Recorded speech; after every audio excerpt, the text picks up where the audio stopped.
பிரஜஸ்பில் பிரியமான இறை உறவுகளே, நாங்கள் இன்று திருவருகை காலத்தின் 3வது வாரத்தின் செவ்வாய்க்கிழமைக்குள் நாங்கள் காலடி பதிக்கின்றோம். தந்தை, மகன், தூய ஆவி உங்கள் அனைவரையும் நிறைவாக ஆசீர்வதிப்பாராக. இன்றைய இந்த நாளிலே திருப்பாடல் ஆசிரியருடைய இறை வெண்டலோடு நாங்கள் பயணமாகுவோம். ஆண்டவருடைய சமாதானம் என்றென்றும் நிலவுவதாக. ஆண்டவருடைய சமாதானம் என்றென்றும் நிலவுவதாக என்ற வார்த்தைகளோடு இறைவேண்டலோடு திருப்பாடல் ஆசிரியர் இந்த நாளுக்குள் என்னையும் உங்களையும் அழைத்து நிற்கின்றார்.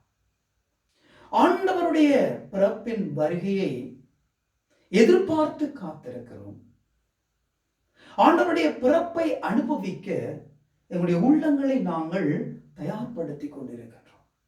இந்த நிலையிலே ஆண்டவர் தருகின்ற சமாதானம் எங்களுக்கு முக்கியமாக இருக்கின்றது. ஆண்டவர் அருளின சமாதானத்தோடு எங்களுடைய வாழ்க்கையை நாங்கள் வாழ்ந்து கொண்டிருக்க வேண்டும். ஆண்டவர் அருளிய சமாதானத்தை ஒருவருக்கு ஒருவர் பகிர்ந்து கொண்டு அந்த சமாதானத்தின் பாதையிலே நாங்கள் செல்ல வேண்டும். இன்றைய காலகட்டத்தில் இன்றைய சூழ்நிலையிலே நாங்கள் பார்க்கின்றோம்.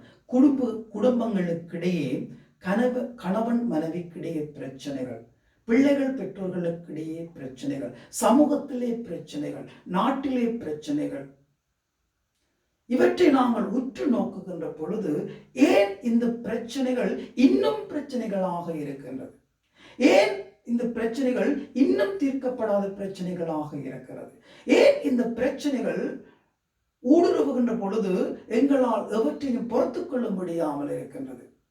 எல்லாவற்றையும் நாங்கள் சிந்தித்து பார்க்கின்ற பொழுது நாங்கள் சமாதானத்தை கொடுக்கவும், சமாதானத்தோடு வாழவும், சமாதானத்தின் மூலமாக ஒற்றுமையை கட்டி எழுப்பவும் நாங்கள் தயக்கம் கொள்ளுகின்றோம். இந்த தயக்கத்திலிருந்து நாங்கள் விடுதலை பெறுகின்ற பொழுது எல்லாமே எங்களுக்கு சாதகமாக மாறுகின்றது. பிரச்சனைகள் வந்தாலும் கூட, தீர்க்க முடியாத பிரச்சனைகள் வந்தாலும் கூட நாங்கள் அவற்றை சுலபமாக மிகவும் மிகவும் எளிதான முறையிலே அனைத்து பிரச்சனைகளையும் தீர்த்து நாங்கள் ஒற்றுமையோடும் மகிழ்ச்சியோடும் நாங்கள் வாழ இந்த சமாதானத்தின் பாதையை நாங்கள் தெளிவாக கண்டுகொள்ள வேண்டும்.